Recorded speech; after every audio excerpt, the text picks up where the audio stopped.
Hello दोस्तों, नमस्ते, प्रणाम, जय श्री कृष्णा, राधे राधे। हमरा यूट्यूब चैनल पे रउआ सबके स्वागत बा। रउआ सबके बीच में एगो बहुत ही प्यारा भोलेनाथ जी के भजन लेके आइल बन। ई भजन आप सब सुनी जा और कमेंट के माध्यम से हमके बताएं जाए कि हमार भोलेनाथ जी के भजन आप सबके कैसन लागल।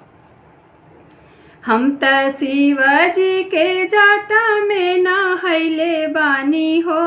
हम त शिवाजी के जाटा में नहैले बानी हो, कि हम त जावन जावन मंगनी तावन पौले बानी हो, कि हम त जावन जावन मंगनी तावन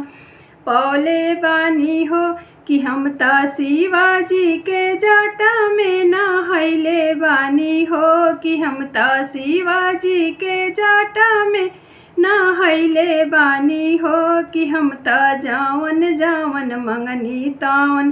पौले बानी हो, कि हम त जावन जावन मंगनी तावन पौले बानी हो। हमरा घरवा के मालिकवा हमर ससुर हवे हो, कि हमरा घरवा के मालिकवा हमर ससुर हवे हो, कि हमरे दिला के मालिकवा हमर सैया हवे हो, कि हमरा दिला के मालिकवा हमर सैया हवे हो, कि हम त शिवाजी के जाटा में नहैले बानी हो, कि हम त शिवाजी के जाटा में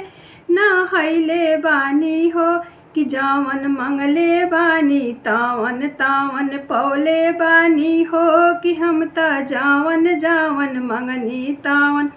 पौले बानी हो। हमरा घरवा के मलकिनिया हमर सास हवी हो, हमरा घरवा के मलकिनिया हमर सास हवी हो, कि हमरा दिलवा के मालिकवा हमर सैया हवे हो, कि हमरा दिलवा के मालिकवा हमर सैया हवे हो। हम त शिवाजी के जाटा में नहैले बानी हो, कि हम त शिवाजी के जाटा में नहैले बानी हो, कि हम त जावन जावन मंगनी तावन पौले बानी हो, कि हम त जावन जावन मंगनी तावन पौले बानी हो, कि हम त जावन जावन